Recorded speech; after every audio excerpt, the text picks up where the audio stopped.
Assalamualaikum, Shalom, Om Swastiastu, Namo Buddhaya, salam kebajikan bagi kita semua. Semoga kita selalu diberikan kesehatan dan juga nikmat oleh Yang Maha Kuasa. Amin ya Rabbal Alamin. Podcast kali ini saya membawa judul Indonesia dalam Lintasan Sejarah. Kali ini saya nggak sendirian nih.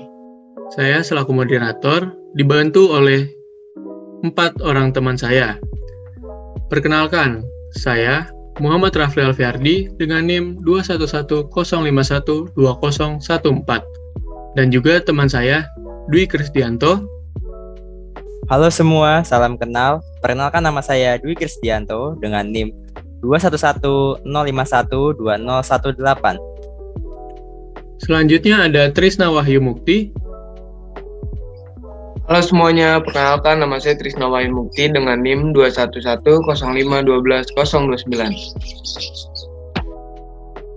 Selanjutnya ada Mahalia Ziva Utama. Halo semua, perkenalkan nama saya Mahalia Ziva Utama dengan NIM 2110512030. Dan juga Dia Pramesti. Halo semuanya, perkenalkan nama saya Dia Pramesti dengan NIM 21105120011. Nah, langsung aja nih, tanpa basa-basi lagi, kita langsung bawa topik pertama, yaitu asal-muasal manusia Indonesia, yang dibawakan langsung oleh Mahalia Ziva Utama. Oke, sebelumnya terima kasih Rafli. Saya akan menjelaskan tentang asal mula manusia Indonesia. Indonesia sendiri memiliki ragam suku dan bahasa serta karakter yang berbeda di tiap wilayah tempat tinggal penduduknya. Dan sebagian besar penduduk Indonesia tergolong dalam ras Austronesia atau rumpun Melayu. Zipa, saya pernah baca-baca nih asal-muasal manusia Indonesia ini terbagi dari 3 teori ya, kalau nggak salah. Boleh tolong jelasin nggak tuh? Oke, jadi iya nih ada beberapa teori yang menjelaskan tentang asal mula manusia Indonesia, dan saya akan menerangkan 3 teori. Yang pertama ada teori Yunan, menyatakan asal-usul nenek moyang bangsa Indonesia itu berasal dari Yunan, Tiongkok, dan ada beberapa yang dasar utama yang mendasari teori ini. Yang pertama, penemuan kapak tua di wilayah Nusantara yang memiliki kesamaan dengan kapak tua yang terdapat di wilayah Asia Tengah. Kedua, ditemukan adanya kesamaan bahasa yang berkembang di Kepulauan Nusantara dengan bahasa yang ada di Kamboja. Yang ketiga, ada ahli dari dalam negeri nih, yaitu Muhammad Ali. Dia menyatakan asal-usul nenek moyang bangsa Indonesia merupakan manusia yang berasal dari Yunan yang didasari oleh ada dugaan migrasi. Selanjutnya, teori Nusantara. Ada beberapa hal yang mencakupi dasar teori Nusantara ini. Yang pertama, teori Nusantara ini berdasarkan pada bangsa Melayu, yang merupakan bangsa yang telah memiliki peradaban yang tinggi. Jadi bisa disimpulkan nih, bangsa Melayu berasal dan berkembang di Nusantara, bukan dari luar Nusantara. Kedua, adanya kesamaan antara bahasa Melayu dengan bahasa Kamboja. Yang ketiga, penemuan Homo solensis dan Homo ajacensis di Pulau Jawa. Terakhir, dari teori ini didasari adanya perbedaan bahasa. Yang terakhir ada teori out of Taiwan yang menyatakan bahwa asal-usul manusia Indonesia berasal dari Kepulauan Formosa atau Taiwan. Teori yang didukung oleh pakar Harry Truman Simanjuntak ini didasari sejumlah argumentasi. Yang pertama, tidak adanya pola genetika yang sama antara kromosom manusia Indonesia dengan manusia yang berada di Tiongkok. Terakhir, bahasa yang digunakan dan berkembang di wilayah Nusantara adalah bahasa yang merupakan rumput Austronesia. Oke, makasih banget nih buat Mahalia Ziva udah menjelasin kepada kita tentang 3 teori asal-muasal manusia Indonesia, yaitu ada teori Yunan, teori Nusantara, dan juga teori out of Taiwan. Selanjutnya ada juga nih topik yang seru banget nih buat dibahas. Langsung aja kita ke topik kedua, yaitu karakteristik manusia Indonesia yang dibawakan oleh Dwi Krisdianto. Baik, terima kasih Rafli. Untuk membahas topik karakteristik manusia Indonesia, saya mengambil referensi dari opininya Mokhtar Lubis. Bagi teman-teman yang belum tahu Mochtar Lubis, beliau adalah seorang wartawan, budaya Indonesia, dan juga penulis buku. Beliau sudah menulis banyak buku termasuk masuk dengan judul Manusia Indonesia yang diterbitkan pada tahun 1990. Nah, di dalam buku ini ada opini beliau perihal karakteristik manusia Indonesia yang mana juga sudah beliau sampaikan pada saat pidato kebudayaan di Taman Ismail Marzuki pada tanggal 6 April 1977. Kalau kita lihat dari tanggalnya ini, opini dari beliau sudah berumur 40 tahun lebih. Bentar. Opini itu bukannya udah lama banget ya? Apa masih relevan sampai sekarang? Oke, awalnya saya juga mengira begitu. Tapi setelah saya tinjau lagi, nilai-nilai yang beliau sampaikan itu masih ada sampai saat ini. Nah, beliau menggambarkan manusia Indonesia dengan 6 sifat. Yang pertama, itu munafik. Manusia Indonesia senang berpura-pura. Di depan perilakunya A, di belakang perilakunya B. Hal ini mungkin disebabkan karena dulu bangsa Indonesia adalah bangsa yang terjajah. Atau mungkin jauh sebelum itu pada masa kerajaan yang penuh dengan pemaksaan dan perbudakan, kita dipaksa untuk melakukan sesuatu apa yang diperintahkan atasan kita. Jadi kita menyembunyikan apa yang kita rasakan, pikirkan, dan inginkan. Kita jadi takut dapat ganjaran akibat perilaku yang menentang. Jadi sebisa mungkin kita pakai prinsip asal Bapak senang begitu. Lalu yang kedua, enggan bertanggung jawab.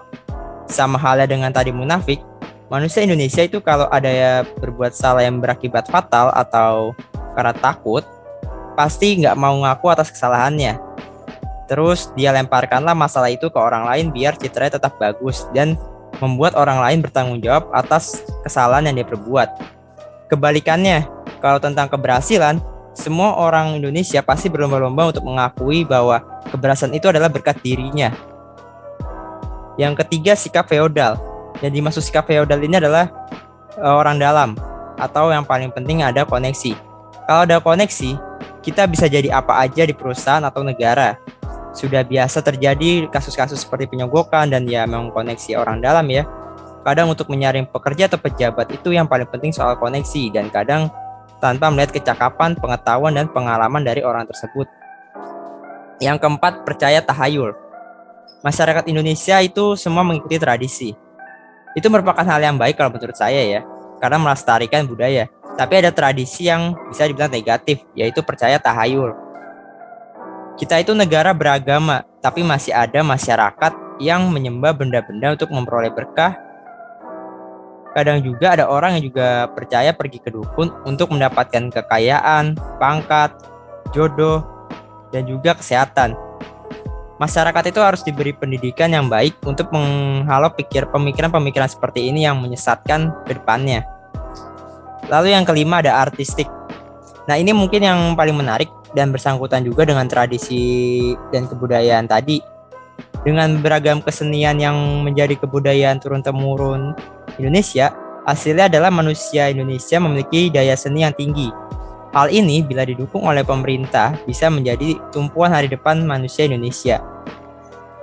Lalu yang keenam, berwatak lemah. Berwatak lemah ini adalah karakter yang kurang kuat dan macam-macam ya. Seperti malas, acuh, tidak punya prinsip, apa-apa ngikut orang terus, mudah putus asa, tak tahan godaan, ingin yang instan dan lain-lain yang pasti sering banget ditemui di masyarakat Indonesia nih. Biasanya kegoyaan watak ini merupakan akibat dari ciri masyarakat dan manusia feodal karena itu membuat mereka merasa dimanjakan gitu. Hal tersebut hingga kini masih terus ditemukan dalam manusia Indonesia untuk menyenangkan atasan atau menyelamatkan dirinya sendiri. Jadi kalau kita lihat dari opininya Mochtar Lubis, hampir ke-6 sifat ini sifatnya tuh negatif. Hal ini bukan berarti manusia Indonesia sebenarnya buruk ya. Tapi kita harus bisa introspeksi diri untuk berkembang dan memperbaiki karakteristik yang kita miliki karena lebih baik lagi. Jika manusia Indonesia punya watak yang kuat, maka mereka akan sadar dan berubah bukan menerima stereotip buruk ini. Oke, makasih juga nih buat Dwi udah nerangin kita tentang opini dari Mochtar Lubis dengan 6 sifat karakteristik manusia Indonesia. Kira-kira nih, Dwi sendiri ada nggak sih karakteristiknya dari yang disampaikan Mochtar Lubis ini? Waduh, Kalau boleh jujur emang kalau saya sendiri mungkin di watak lemah yaitu contohnya malas ya. Saya ini sering banget untuk menunda-nunda pekerjaan atau ya kadang sekedar ingin ya santai aja dulu. Sampai kadang ngerjain tugas ya nunggu deket deadline aja. Nah, saya sadar betul bahwa itu adalah sebuah watak yang buruk ya. Dan saya pasti ke depannya harus memperbaiki lagi watak yang saya miliki ini. Nah, jadi benar banget nih ya, opini dari Mokhtar Lubis nih. Contohnya Dwi aja ada ya. Mungkin teman-teman pendengar juga ada juga nih. Saya juga termasuk ada sih di sini. Ya, jadi kita harus memperbaiki diri kita supaya sikap-sikap negatif ini bisa hilang. Justru malah kita memunculkan sifat-sifat yang positif ke depannya. Oke, thank you banget buat Dwi. Lanjut, kita ada topik ketiga yaitu penjelasan identitas nasional yang dibawakan oleh Diah Pramesti. Oke, terima kasih Rafli atas kesempatannya. Nah, dari kita masih banyak nih yang nggak tahu apa sih identitas nasional itu. Jadi, identitas nasional berasal dari dua kata, yaitu identitas dan nasional. Identitas berarti ciri-ciri atau jati diri, dan nasional berarti bersifat kebangsaan atau meliputi suatu bangsa. Jadi bisa disimpulin nih, bahwa setiap bangsa di dunia ini memiliki identitas sendiri-sendiri sesuai dengan keunikan, sifat, ciri-ciri, serta karakter dari bangsa tersebut. Nah, kalian tahu nggak sih, Indonesia juga memiliki identitas nasional loh. Identitas nasional Indonesia itu sendiri apa sih? Nah, identitas Indonesia sendiri nih dibagi jadi dalam 3 bentuk. Yang pertama, bentuk fundamental. Identitas fundamental ini berarti identitas yang bersifat mendasar atau pokok. Dalam hal ini, Indonesia memiliki identitas fundamental yakni Pancasila sebagai dasar dan ideologi negara Indonesia. Kedua, ada identitas instrumental. Nah, Indonesia juga memiliki identitas instrumental, yakni UUD 1945 sebagai Konstitusi Negara Indonesia, Lagu Indonesia Raya, bendera merah putih, bahasa Indonesia sebagai bahasa pemersatu, serta Garuda Pancasila sebagai lambang negara. Yang terakhir ada identitas alamiah. Indonesia memiliki identitas alamiah, yakni keberagaman suku, agama, budaya, bahasa, kepercayaan, serta bentuk negara kepulauan. Seperti yang udah kita tahu nih, Indonesia memiliki banyak keragaman. Nah, keragaman ini tercipta secara alamiah, jadi termasuk ke dalam identitas alamiah. Jadi itu deh beberapa identitas nasional yang dimiliki oleh Indonesia. Baik, makasih banget nih buat Diah Pramesti udah ngejelasin kita apa aja sih identitas itu. Nah, tentu aja setelah itu kita ada lagi nih identitas Indonesia masa lalu, masa kini, dan juga masa depan yang dibawakan oleh Trisna Wahyu Mukti. Nah, kalau menurut saya identitas Indonesia masa lalu, masa kini, dan masa depan itu bisa diartikan di 3 generasi, yaitu generasi X, Y, dan juga Z. Oke, jadi gimana sih identitas Indonesia pada masa lalu, kini, dan juga masa depan, atau bisa disebut juga pada generasi milenial atau X, generasi Y, dan juga generasi Z nih, Tris? Kalau buat generasi X sendiri itu tahun kelahiran 1961 sampai 1980. Generasi ini juga cenderung suka sama akan resiko, akan pengambilan keputusan yang matang. Di generasi ini terakhir juga masa-masanya adanya gejolak dan transisi serta menyaksikan berbagai konflik global serta perang dingin. Perang Vietnam, jatuhnya tembok Berlin. Generasi ini cenderung lebih toleran atau menerima berbagai perbedaan yang ada. Selain itu, dari segi teknologi informasi generasi ini mulai mengenal yang namanya komputer, sehingga generasi ini mulai berpikir secara inovatif untuk mempermudahkan kehidupan manusia.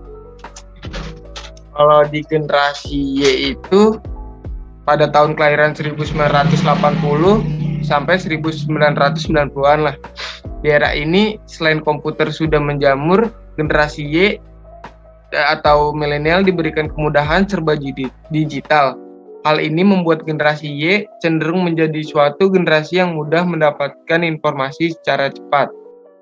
Pola pikir dan karakter generasi ini dapat dikatakan generasi penuh ide-ide visioner dan inovatif untuk melahirkan generasi yang memiliki pengetahuan dan penguasaan iptek.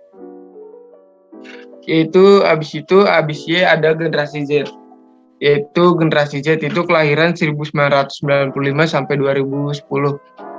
Generasi ini adalah peralihan dari generasi Y, di mana teknologi sedang berkembang. Pola pikir mereka cenderung serba ingin instan, namun masih belum banyak yang dapat disimpulkan karena usia mereka saat ini masih menginjak remaja. Kehidupan mereka juga tergantung pada teknologi, mementingkan popularitas dari media sosial yang digunakan. Udah sih, Rap, gitu aja. Oke, terima kasih banget nih untuk Trisna udah ngejelasin kita tentang identitas Indonesia masa lalu, masa kini, dan juga masa depan. Nah, mungkin untuk podcast kali ini, semua topik sudah dibawakan secara baik, dan juga mungkin ini saja topik yang kita bawakan. Terima kasih untuk para pendengar yang sudah mendengarkan sampai sekarang atau juga sampai selesai. Nah, topik yang tadi kita bahas ada 4, yaitu asal-muasal manusia Indonesia, karakteristik manusia Indonesia, identitas nasional, dan juga yang terakhir ada identitas Indonesia pada masa lalu. Semoga podcast kali ini dapat memberikan manfaat kepada kita semua, khususnya saya pribadi dan juga teman-teman pendengar. Oke, sampai sini saja. Kurang lebihnya mohon maaf. Wassalamualaikum warahmatullahi wabarakatuh.